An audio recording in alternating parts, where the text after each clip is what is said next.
मानवता भावनात्मक दृढ़ता खो रही है और यही असली वैश्विक संकट है। हम जलवायु परिवर्तन, युद्ध, अर्थव्यवस्था, राजनीति के बारे में लगातार बात करते हैं, लेकिन मानवता को नष्ट कर रहा असली संकट न तो दिखाई देता है, न सुना जाता है, और उससे कहीं ज्यादा खतरनाक है।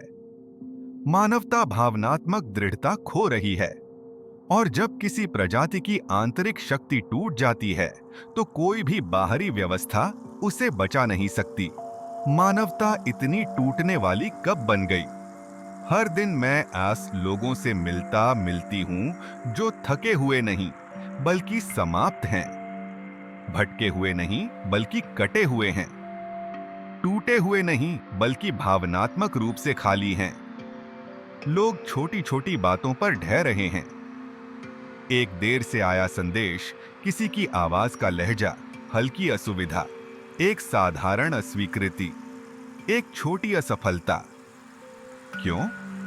क्योंकि आधुनिक दुनिया ने इंसानों को सूचना को प्रोसेस करना सिखाया है, लेकिन भावनाओं को प्रोसेस करना नहीं।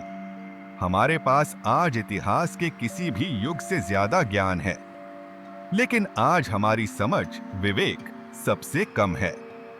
हम अत्यधिक उत्तेजित हैं, अत्यधिक जुड़े हुए हैं, फिर भी भावनात्मक रूप से कुपोषित हैं। हम अधिक स्क्रॉल करते हैं, लेकिन कम महसूस करते हैं। हम अधिक ग्रहण करते हैं, लेकिन कम हील करते हैं। हम अधिक बात करते हैं, लेकिन कम समझते हैं। यह कमजोरी नहीं है, यह एक सभ्यतागत पतन है। और यदि मानवता ने अभी भावनात्मक दृढ़ता को वापस नहीं पाया, तो बाकी सब कुछ बिखर जाएगा। असली वैश्विक संकट बाहर नहीं, भीतर है। सरकारें आर्थिक मंदी के लिए तैयारी कर रही हैं, लेकिन कोई भावनात्मक मंदी के लिए तैयारी नहीं कर रहा। समाज मुद्रास्फीति को लेकर चिंतित है, लेकिन आंतरिक शांति की बढ़ती कीमत को लेकर कोई चिंतित नहीं। हम मानसिक स्वास्थ्य जागरूकता पर जुनूनी हैं, लेकिन एक गहरी सच्चाई से भागते हैं। इंसान भावनाओं से संघर्ष नहीं कर रहे, इंसान भावनाओं को संभालने में अक्षम हो रहे हैं। इसीलिए लोग भागते हैं, डिस्ट्रैक्शन में, लतों में, झूठी सकारात्मकता में, आध्यात्मिक भागने में, अनंत उपभोग में, ऐसे रिश्तों में जो सुन्न करते हैं, पोषित नहीं कुछ भी, बस अपने भीतर का सामना न करना पड़े।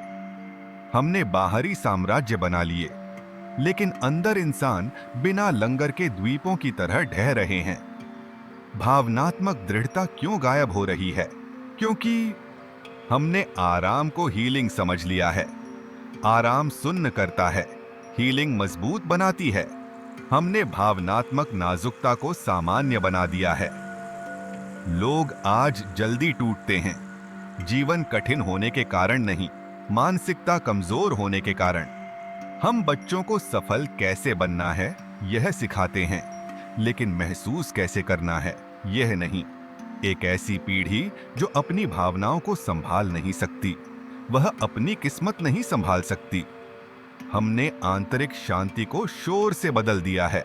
आप अपनी सच्चाई उस दुनिया में नहीं सुन सकते जो चुप रहने से डरती है। वह हमने दृढ़ता को कठोरता समझ लिया है। सच्ची दृढ़ता नरम शक्ति है, दमन और शर्म नहीं। हम एक ऐसी दुनिया में जी रहे हैं जहां इंसान जीविका कमाना जानते हैं, लेकिन जीना नहीं। डॉ. वंदना शर्मा, होनेट द्वारा सार्वभौमिक सत्य। जब भावनाएं ढोना बहुत भारी हो जाती हैं, तो शरीर के ढहने से बहुत पहले आत्मा ढहना शुरू कर देती है। यह वह संकट है जिसे न कोई सरकार, न कोई संस्था, न कोई नीति संबोधित कर रही है। मानवता को समाधानों से नहीं, चेतना से बदलाव चाहिए। भावनात्मक दृढ़ता मजबूत बनने का नाम नहीं, पूरा बनने का नाम है। यह वह क्षमता है कि जीवन हिले, पर आप अपने केंद्र में स्थिर रहें। यह वह साहस है कि आप भागे बिना महसूस कर सकें। यह वह बुद्धि है कि आप टूटने के बजाय रुक सकें। यह वह आध्यात्मिक परिपक्वता है कि आप भावनाओं को बहे बिना संभाल सकें। हमें कठोर दुनिया नहीं चाहिए, हमें मजबूत मानवता चाहिए। हमें ज्यादा कोपिंग मैकेनिज्म्स नहीं चाहिए, हमें गहरी चेतना चाहिए। हमें ज्यादा प्रेरणा नहीं चाहिए, हमें ज्यादा आंतरिक सत्य चाहिए। तो मानवता को वापस कैसे लाया जाए?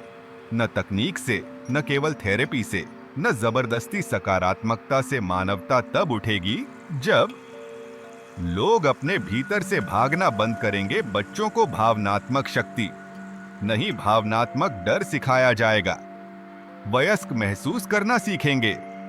ढहना नहीं, नेता चेतना को अपनाएंगे। सुविधा को नहीं, समाज गति से ज्यादा दृढ़ता को महत्व देगा।